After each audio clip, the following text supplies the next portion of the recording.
Hey guys, it's me, EODGamer here, and in this quick video we will do a simple comparison between Xingqiu and Yelan.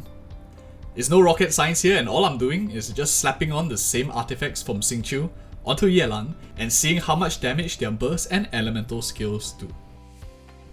The only thing that is a pain is that Yelan ascends with crit rate, so I will have to use this crit damage flower and flat stats on Yelan. And when testing for Xingqiu, I'll give him my Kokomi flower with absolutely no crit damage. This just makes it more fair since it factors in Yelan's ascension bonus of crit rate and Xingqiu's attack percentage ascension bonus. Now, these kind of comparison videos always gets a lot of passionate viewers posting heated comments, and I just want to say that this video really isn't meant to discriminate one character from another, nor does it actually conclude if Yelan is better than Xingqiu or Xingqiu is better than Yelan and so on. I just want to provide some visual tests for you guys to analyze and make a better decision for yourselves. Now that we've gotten the disclaimer out of the way, let's jump right into the test. For this video, I'll be using the foot buff Palamaps for the 20% crit rate bonus to make it easier to compare the numbers. And let's start off with Mr. Xingqiu first, and let's see some numbers.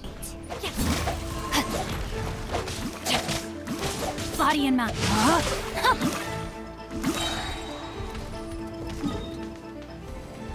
Of course, the damage calculation is not perfect and it's just a very rough estimate for us to get a better feel on the numbers. But now, let's take a look at Yelan with the exact same artifacts to see what the damage comparison will look like. She's using a Sacrificial bow, and the only thing to keep in mind is that, as mentioned earlier, the flower is changed to a crit damage one to account for her ascension stat of crit rate. Her talents are also exactly the same like Xingqiu at 399, of course not accounting for the C3 and C5. Now, let's get into the damage numbers.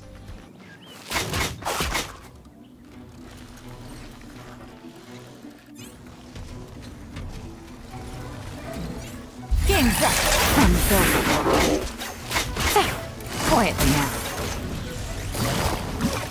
Gotcha.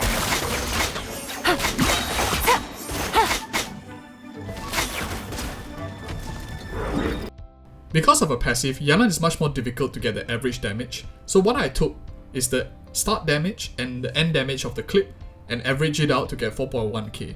I did the same thing as Xingqiu and calculated the overall damage, and I found it to be slightly less at 210k in a rotation. Of course, the caveat here is I didn't use her charge attack to calculate the damage because I wanted the rotation to be similar to each other in a team comp.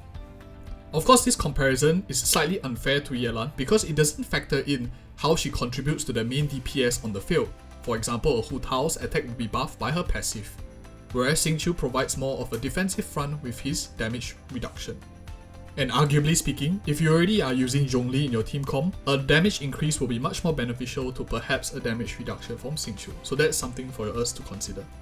Another thing I want to talk about is her second passive of gaining HP based on the number of different elements is also not fully utilized since I'm only using one elemental type in this team comp. Please do feel free to leave your thoughts on the two characters and subscribe if you want to see more of such Yelan content coming right up. Cheers, and EODGamer signing off.